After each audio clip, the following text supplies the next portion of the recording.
Bienvenidos a Escuela para la Memoria con Benjamín Polanco. Un cordial saludos a nuestros queridos atletas de la memoria. Hola, ¿qué tal? Un placer estar aquí otra vez. Bueno, para arrancar la inmersión profunda de hoy, imaginemos por un momento que cada vez que alguien recuerda el día de su boda o su primer día de universidad o, no sé, aquellas vacaciones inolvidables de la infancia. Las típicas vacaciones en el pueblo, claro. Exacto. Pues que cada vez que se trae ese recuerdo a la mente, se está literalmente destruyendo físicamente ese recuerdo dentro de la cabeza para volver a construirlo desde cero. Es que suena a ciencia ficción pura, a algo sacado de, yo qué sé, una película futurista. Totalmente. Pero es la realidad biológica de nuestra mente. Fíjate que hay una cita del libro Superficiales de Nicholas Carr que lo resume a la perfección. Ah, sí, buenísimo ese libro. Sí, pues la cita dice así, atiende. El acto mismo de evocar un recuerdo parece reiniciar todo el proceso de consolidación, incluida la generación de proteínas para formar nuevas terminales sinápticas. Madre mía. Es que es una afirmación que te deja sin aliento si te paras a pensarla. Ya te digo, yo misma cuando la leí me quedé impactada. Y hoy no vamos a quedarnos en la superficie de esta idea. O sea, nuestro objetivo es descubrir qué ocurre físicamente en el cerebro en ese instante preciso en el que decidimos recordar algo. Y sobre todo, ¿cuánto tardan realmente en actuar esas famosas proteínas? Eso es. Y vamos a abordar el gran debate para quienes aplican mnemotecnia. ¿Pueden estas técnicas, con todas sus imágenes visuales y emocionales, acelerar de verdad este reloj biológico? Vale, vamos a desgranar esto, porque la perspectiva tradicional nos ha engañado durante muchísimo tiempo. Y tanto que nos ha engañado. O sea, existe una tendencia casi universal a imaginar la memoria humana como si fuera, digamos, el disco duro de un ordenador. Claro, como una carpeta de archivos. Exacto. Se suele pensar que un recuerdo es eso, un archivo digital, un documento estático en PDF que simplemente pues, se abre, se lee en la pantalla de la mente y se vuelve a cerrar exactamente igual que estaba. Sin sufrir ninguna alteración en el proceso. Eso es. Pero la neurociencia moderna nos demuestra que esa visión es completamente errónea. La memoria no es un archivo inerte guardado en una estantería polvorienta. No es un libro que coges y dejas. Para nada. Es una estructura viva, muy dinámica y en constante evolución. Cada vez que la luz de la atención ilumina un recuerdo, este no solo se lee, sino que se desarma. Se desarma y se vuelve a reconstruir desde sus cimientos biológicos más profundos. O sea, estamos hablando de un proceso literal de demolición y edificación química. Literalmente. Una obra en construcción. Madre mía. O sea que cada vez que accedo a un recuerdo, estoy enviando un equipo de demolición y construcción a mi propio cerebro. Así es. Pues a ver, si establecemos que la memoria es un edificio en obras constante, creo que necesitamos conocer urgentemente a los obreros químicos encargados de este inmenso proyecto, ¿no? Sí, claro. A este concepto en neurociencia se le llama reconsolidación de la memoria. Y para que esa obra avance, el cerebro envía a un equipo muy específico de proteínas. Vale, pensemos en el cerebro como esa gran obra. Por lo que tengo entendido, tenemos 4 perfiles clave de trabajadores, ¿verdad? Exactamente 4, sí. El primero sería la proteína CREB. A ver, en nuestra obra, la proteína CREB vendría a ser como el arquitecto jefe. Me gusta esa analogía, sí. Claro, sería el que lleva los planos bajo el brazo y da la orden inicial de que, oye, se necesitan nuevas conexiones o sinapsis, activando los genes correspondientes. El arquitecto de la orden, claro, pero no se ensucia las manos poniendo los ladrillos. Ya, para eso necesitas a los peones. Exacto. Y ahí es donde entra la segunda proteína clave en este proceso, que es el BDNF.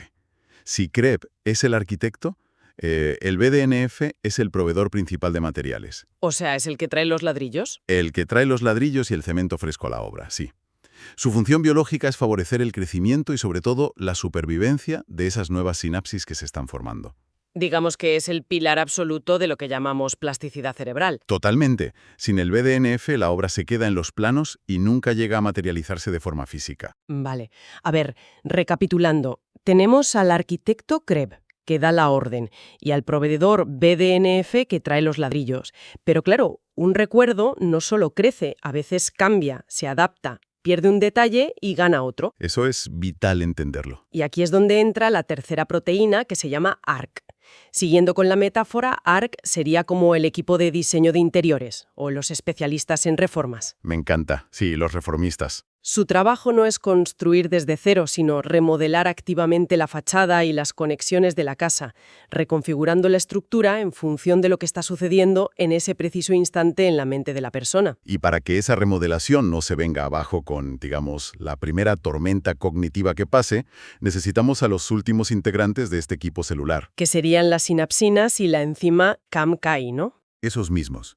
Estos serían los inspectores de obra y los encargados de aplicar el sellador final. Su trabajo fundamental es estabilizar, fortalecer y fijar de manera permanente las conexiones que CREB, BDNF y ARC acaban de crear o modificar. ¿Qué equipo más completo de verdad? Sí, pero a ver, lo fascinante aquí es comprender el desencadenante. El por qué este equipo de obreros altamente especializados decide ponerse a trabajar en primer lugar. Claro, porque no van a estar trabajando todo el día gratis. Exacto, porque estas proteínas no se movilizan de forma automática cada vez que pensamos en algo trivial, como, yo qué sé, que hemos desayunado esta mañana. Claro, es que no vas a movilizar a todo un equipo de construcción pesada y a pedir licencias de obra solo para cambiar una bombilla del pasillo. Exactamente.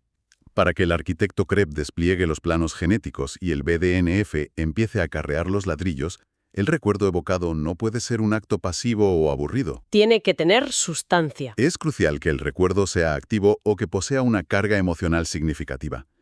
Cuando se evoca información y se intenta conectar verdaderamente con algo impactante, el cerebro interpreta esa señal emocional como una alarma de supervivencia. O de altísima relevancia para la persona. Eso es. Es como si sonara una sirena estruendosa en medio de la obra que dice: «Atención, esta información es vital para el individuo. Necesitamos reforzar esta estructura ahora mismo». Madre mía, la sirena de emergencia. Sí, porque sin esa chispa de relevancia, sin esa emoción inyectada en el proceso, el equipo de proteínas simplemente se queda tomando un café en la sala de descanso. Y la memoria a largo plazo jamás se consolida. Jamás. Esa imagen de la sirena de emergencia en la obra aclara muchísimo el proceso. Estoy segura de que a quienes nos escuchan les va a servir un montón. Pero claro, sabiendo quiénes son los obreros y qué es lo que los saca de la sala de descanso, la pregunta natural que surge de inmediato es sobre los tiempos de ejecución. Los famosos tiempos, sí. ¿Cuánto tarda en secarse el cemento de esta inmensa obra cerebral? Porque los tiempos moleculares tengo entendido que son muy concretos y hasta un poco frustrantes, ¿no? Bastante frustrantes para los que quieren resultados inmediatos, la verdad. La síntesis de estas proteínas, la fabricación real de esos ladrillos celulares, comienza a notarse entre los primeros 10 a 60 minutos después de que se evoca el recuerdo. 10 a 60 minutos solo para empezar. Exacto. Y sin embargo, el proceso completo de reconsolidación, el trabajo finalizado con el sellador de las sinapsinas puesto, eso dura varias horas. Varias horas para fijar un recuerdo. Y los cambios físicos en la sinapsis pueden perdurar días, meses o toda la vida.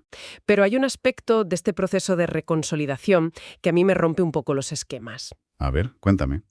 A ver, al reconstruir la casa, el cerebro no solo refuerza el pasillo principal hacia el recuerdo, sino que crea múltiples rutas nuevas. Sí, ramificaciones. Es decir, recordar algo permite llegar al mismo recuerdo desde diferentes contextos en el futuro, pero a la vez lo reconfigura sutilmente. Y aquí me asalta una duda crítica. Dispara. Si cada vez que recuerdo un concepto, la estructura se reconfigura y le añado nuevas ramificaciones dependiendo de cómo me sienta ese día o de mi contexto actual, Sí. no corro el riesgo de distorsionar por completo el recuerdo original. O sea, si cada visita a la casa implica una reforma y añadir una ventana nueva, al cabo de 10 años sigue siendo la misma casa. Es una analogía buenísima. Y si conectamos esto con la perspectiva general, descubrimos que esta pérdida de pureza no es un error de diseño de la mente. No lo es. Para nada. Es una de nuestras mayores y más sofisticadas ventajas evolutivas. O sea, perder precisión es una ventaja. Sí, es innegable que el recuerdo milimétrico y objetivo del evento original se altera, pero pensemos en un recuerdo rígido, completamente inalterable y congelado en el tiempo. Un recuerdo así es extremadamente frágil. Ah, claro. Si solo se puede acceder a una información vital a través de un único y estrecho camino neuronal, Basta con que ese camino sufra un mínimo desgaste biológico o una pequeña interferencia. Para que esa información se pierda para siempre en el olvido. Exacto. O sea, sería como tener una fortaleza inexpugnable, pero con una sola puerta y una sola llave. Si un día alguien pierde esa llave exacta, se queda fuera de su propia casa para siempre. Justo, te quedas sin acceso. Al reconfigurar el recuerdo, al crear esas múltiples rutas nuevas cada vez que lo visitamos, el cerebro está tejiendo una inmensa red de seguridad. ¡Qué inteligente! Básicamente está diciendo, oye, la próxima vez que necesites esta información, podrás llegar a ella no solo por la puerta principal, sino también por la ventana de un olor a café que asociaste hoy mientras estudiabas. O por la chimenea de una emoción similar que sentiste ayer. O por la puerta trasera de un concepto abstracto que acabas de aprender. Esto hace que la memoria sea infinitamente más resistente y accesible en tiempo real. Se adapta a las nuevas experiencias integrándolas en la red. Así que el precio a pagar por esta accesibilidad total es una sutil pérdida de la precisión fotográfica inicial. Sí, pero a nivel de supervivencia y de utilidad práctica para el aprendizaje, el beneficio supera con creces el coste de esa pequeña distorsión. Vale. Aquí es donde se pone realmente interesante, porque si conectamos esos tiempos biológicos de horas de construcción con la práctica diaria de los atletas de la memoria, chocamos contra un muro conceptual fascinante. El famoso debate, ¿no? Exacto. Me refiero al gran debate del hackeo, emoción contra bioquímica. A ver, si la construcción real y sólida de esta sinapsis tarda horas biológicas inexorables, ¿qué ocurre con las personas que utilizan palacios de la memoria, historias hipervívidas y emociones brutales para memorizar barajas de cartas o temarios inmensos en cuestión de segundos? Claro. O sea, ¿pueden estas herramientas mnemotécnicas, cargadas de creatividad, hackear el cerebro para que la creación de proteínas dure minutos en lugar de horas? Es la pregunta del millón. Y la respuesta científica es un rotundo sí y no. A ver, explícame eso del sí y no, porque parece una trampa. Bueno, el sí viene dado porque las imágenes emocionales, lo absurdo y las historias impactantes actúan como un electroshock positivo directo al sistema límbico de nuestro cerebro. A la amígdala y al hipocampo, supongo. Concretamente esas dos áreas, sí. Al encender estas áreas primitivas relacionadas con la supervivencia, se dispara el reclutamiento del arquitecto Krev y del material BDNF de una manera muchísimo más agresiva. Prioritaria y veloz, me imagino. Muy veloz. Se logra una codificación inicial muy profunda y focalizada desde el primer segundo. Claro, y ahí es donde entra el no de esta ecuación. Porque los límites bioquímicos de la naturaleza son inquebrantables. O sea, no existe una máquina del tiempo biológica. Por mucha mnemotecnia que uses, la biología manda. Yo creo que la metáfora que mejor ilustra esto es la del pase VIP. A ver. Utilizar emociones intensas o técnicas memotécnicas increíbles no es un atajo mágico que acorte las horas de trabajo celular. Más bien es tener un pase VIP en la discoteca más exclusiva de la ciudad. Obras públicas con pase VIP. Me gusta. Es un salvoconducto que le garantiza a tu cerebro que los obreros van a empezar a trabajar de manera inmediata, que se van a saltar toda la cola de espera de otros estímulos menos importantes. Y que van a construir utilizando los materiales de mayor calidad disponibles. Eso es. Pero el tiempo de fraguado del cemento, el tiempo que tardan físicamente en construir la pared... La cadena fisiológica de la síntesis de proteínas. Claro que no es un simple botón de encendido. No es encender un interruptor y ya está. Cuando la amígdala da esa señal de alarma emocional, gracias a la mnemotecnia, el proceso comienza en lo más profundo del núcleo de la neurona, a nivel puramente genético. O sea, vamos a lo más pequeño. Sí, primero tiene que ocurrir la activación de los genes. Imaginemos el núcleo de la célula como una cámara acorazada de máxima seguridad donde están guardados los planos originales del ADN. Y esos planos, asumo, no pueden salir de la cámara acorazada bajo ningún concepto porque se dañarían. Nunca. Si el ADN se daña, la célula muere. Así de simple. Tela. Por eso viene el siguiente paso inexmible, que es la transcripción del ARN. La célula tiene que hacer una copia de trabajo de esos genes, una especie de, digamos, fotocopia molecular desechable. Para poder sacar las instrucciones fuera del núcleo sin poner en riesgo el plan original. Exactamente. Y una vez que ese ARN, esa fotocopia, sale al citoplasma de la célula, debe ser traducido.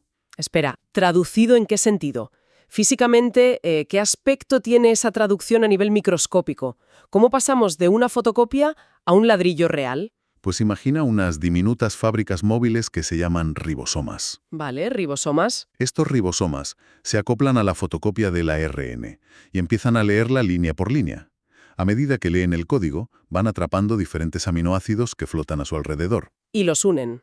Los van engarzando como si fueran las piezas de un rompecabezas, o mejor, como las perlas de un collar. ¡Ah, qué buena imagen!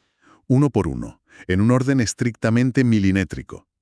Ese collar de perlas tridimensional que se va formando y plegando sobre sí mismo es la proteína real. Como el famoso BDNF del que hablábamos. Ese mismo. Y ojo, que el proceso no termina ahí. Esa proteína recién fabricada tiene que ser empaquetada en una pequeña vesícula. O sea, la meten en una caja. En una caja. Y luego tiene que ser transportada físicamente a lo largo de las larguísimas ramas neuronales, los axones o las dendritas. Hasta llegar al punto exacto de la sinapsis donde el arquitecto Krebs la solicitó. Exacto. A escala celular, mover una proteína por un axón es como transportar material de construcción pesado a través de todo un continente por una red de autopistas. Madre mía, la logística que hay ahí montada. Y finalmente, ocurre el ensamblaje químico en esa conexión neuronal. Todo este ballet bioquímico de transcripción, traducción, transporte kilométrico y ensamblaje consume energía. Y requiere una logística que biológicamente tarda al menos entre 1 y 2 horas. Mínimo. Es un límite de velocidad impuesto por la naturaleza y la física. El pase BIP emocional envía la orden de compra más rápido, pero la fábrica de envíos opera a su velocidad máxima inalterable. Es que es una cadena logística impresionante. Resulta alucinante pensar que literalmente hay una industria pesada microscópica operando en cada milímetro de nuestra mente cada vez que aprendemos algo nuevo. Somos máquinas perfectas en ese sentido. Sí, y para volver toda esta cascada de transcripciones y transportes completamente tangible y visual, pensemos en el cerebro como si fuera una vasta extensión de tierra preparada para la siembra. Un inmenso campo fértil. Un campo fértil, exacto. Si alguien se expone a una experiencia de aprendizaje aburrida, monótona, leyendo un texto plano sin ningún tipo de gancho emocional ni visual. El típico tostón, vamos. Eso. Es el equivalente a arrojar un puñado de semillas completamente secas sobre esa tierra. Las semillas caen ahí, sí, pero van a requerir un esfuerzo titánico. Un riego constante de atención y repetición interminable para siquiera tener la oportunidad de brotar meses después. Claro. En cambio, cuando aplicas una herramienta mnemotécnica sorprendente, cuando creas una historia absurda, exagerada y emocional para recordar un dato complejo, lo que estás lanzando a ese mismo campo fértil son semillas previamente activadas. Semillas premium. Son semillas que, antes incluso de tocar el suelo, ya están germinando. El terreno, que es la red neuronal, las detecta de inmediato y moviliza todos los nutrientes, la energía y el riego sanguíneo hacia ellas de forma totalmente prioritaria. Actúan como un imán para los recursos del cerebro. Eso es. Trabaja mucho más fuerte y con un enfoque absoluto. Pero, y aquí está el golpe de realidad biológica que acabamos de explicar con todo el tema del ARN, El jarro de agua fría. el jarro de agua fría, sí.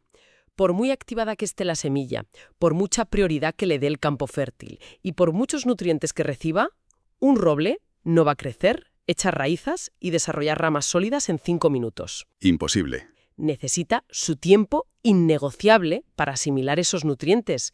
Vamos a repasar el mapa mental del proceso completo para que quede cristalino para quienes nos escuchan. Venga, vamos. Empieza con el estímulo poderoso, ¿no? Una imagen, una emoción, una historia espectacular creada por la persona que estudia. Y esto genera de inmediato la activación del sistema límbico y del hipocampo. Esta activación manda esa señal de emergencia, la sirena que decíamos, que despierta las proteínas CREP y BDNF. En ese instante arranca la fábrica. La transcripción genética del ARN, la lectura de los ribosomas y esa síntesis de proteínas que dura de 1 a 2 horas. Y solo al final de ese largo túnel de tiempo microscópico se produce la remodelación sináptica real, la creación de nuevas terminales y la consolidación firme de la memoria. Todo ese es el viaje. Entonces, ¿qué significa todo esto? O sea, ¿qué implicación real y práctica tiene para alguien que se está preparando unas oposiciones o memorizando un volumen inmenso de datos? Es vital. Significa que hay que confiar ciegamente en un proceso fisiológico que tiene dos caras. Por un lado, es un deber ineludible crear esas imágenes hiperpoderosas y esas asociaciones extravagantes para garantizar el pase VIP. Para asegurar que la información no sea una semilla seca que el cerebro descarte por aburrimiento a los 5 minutos. Exacto. Pero, por otro lado, exige una disciplina de descanso inmensa. O sea, significa que tras una sesión de estudio y memorización intensa, es absolutamente vital cerrar los libros, Apartarse por completo. dejar de bombardear la mente con estímulos nuevos y concederle al cerebro esas cruciales 1 o 2 horas de descanso bioquímico. Porque, a ver, sin ese periodo de barbecho, de silencio atencional, los obreros no tienen la paz logística ni la energía libre para colocar los ladrillos de las proteínas. Se estresan los obreros. Totalmente. Si sigues saturando el sistema límbico con nuevas señales de emergencia y nuevos pases VIP de forma ininterrumpida, terminas creando un atasco en la fábrica celular. Claro, interrumpiendo el transporte y el ensamblaje de la sesión anterior. Eso es. La memoria a largo plazo requiere la psicología de la imaginación y la creatividad para arrancar, pero exige imperativamente la paciencia de la fisiología para terminar de construirse. ¡Qué frase más potente! Y, fíjate, repasando en retrospectiva toda esta maquinaria asombrosa de demolición, de reconstrucción celular, de rutas múltiples y tiempos inalterables, esto plantea una pregunta importante. A ver. Si sabemos con absoluta certeza biológica que recordar un evento no es reproducir un vídeo, sino que literalmente obliga a las células a desarmarlo y reescribirlo físicamente, sumando conexiones nuevas que están totalmente influidas por nuestro estado de ánimo y nuestro contexto actual. Sí. Es posible que los recuerdos más preciados que tenemos, esos momentos dorados de la infancia, de amores pasados o de reuniones familiares que rememoramos constantemente en nuestra mente, sean, paradójicamente, los recuerdos menos precisos de toda nuestra vida. ¡Guau! Al sacar esos recuerdos una y otra vez de la estantería emocional, al obligar a las proteínas ARC a remodelar la fachada y a las CAM-KI a cimentar asociaciones nuevas con nuestro yo del presente, es altamente probable que esas historias íntimas sean las más editadas, alteradas y reescritas por nuestra propia biología a lo largo de los años. Es que es poético. Es una dualidad preciosa. El acto mismo de amar, visitar y revivir un recuerdo es precisamente lo que lo aleja para siempre de la realidad objetiva de lo que realmente ocurrió. Madre mía, menuda forma de cerrar esta inmersión profunda. Jolines, dejamos esa idea flotando en el aire, para que quienes nos escuchan miren sus propios recuerdos intocables desde otra perspectiva, admirando la maravillosa arquitectura, siempre viva y siempre cambiante, de sus propias mentes. Ha sido un viaje increíble, desde luego. Hoy hemos recorrido un camino fascinante, desde una simple pero demoledora cita de Nicholas Carr hasta el interior de la cámara acorazada del núcleo de las neuronas. Hemos visto cómo recordar es, en el fondo, un acto físico de creación celular constante, mediado por unos obreros proteicos incansables. Así es. Hemos comprobado que la emoción y la memotecnia son el mejor pase VIP imaginable para saltarse la cola y activar la obra de inmediato. Pero que, al final del día, la paciencia biológica y el descanso de calidad son quienes tienen la última palabra en la construcción de nuestra memoria a largo plazo. Y recuerda que en Escuela para la Memoria Benjamin Polanco estamos para ayudarte a desarrollar tu supermemoria en 24 horas.